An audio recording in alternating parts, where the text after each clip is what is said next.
দুটি চোখ আছে বলে এই সুন্দর পৃথিবী দেখতে পাই। চোখ দুটি না থাকলে পৃথিবী অন্ধকার।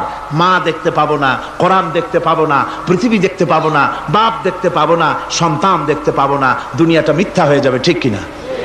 ছোট্ট চোখ, 1 থেকে 1.5 ইঞ্চির ভিতরে এত সুন্দর দুটি ক্যামেরা, যে ক্যামেরা দিয়া দুনিয়ার সব কিছুকে ক্যাচ করা যায়, সব ক্যাচ করা যায়। বলুন তো, এমন একটা বাক্স আপনারা কেউ বানায় দিতে পারবে যে বাক্সের ভিতরে হাতি, ঘোড়া, বাঘ, ভল্লুক, ময়না, টিয়া, পাহাড়, পর্বত, নদ, নদী, কীট, পতঙ্গ, তরু, লতা, গাছপালা, গোষ্ঠী শুদ্ধা ধরবে, আরো খানিকটা জায়গা বাকি থাকবে, এরকম একটা বাক্স কেউ বানায় দিতে পারবে?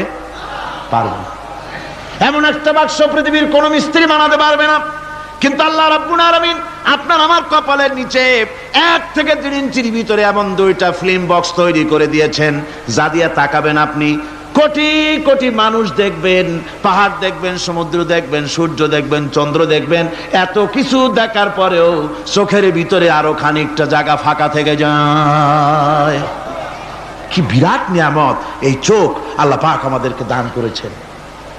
এই চোখকে হেফাজতের জন্য আবার চোখের উপরে সানসেট তুলে দেওয়া আছে। সানসেট ভুরু, আল্লাহ ভুরু লাগায় দিয়েছেন, নিচে একটু হাড় জায়গায় দিয়েছেন, উপরে সানসেট, ভেতরে চোখ, যাতে করে বল এসে লাগলে পরে চোখটা গলে না যায়, আছাড় খেলে পরে চোখটা গলে না যায়, চোখটাকে সেফ সাইডে রেখে দিয়েছেন আল্লাহ পাক সুবহানাহু ওয়া তাআলা।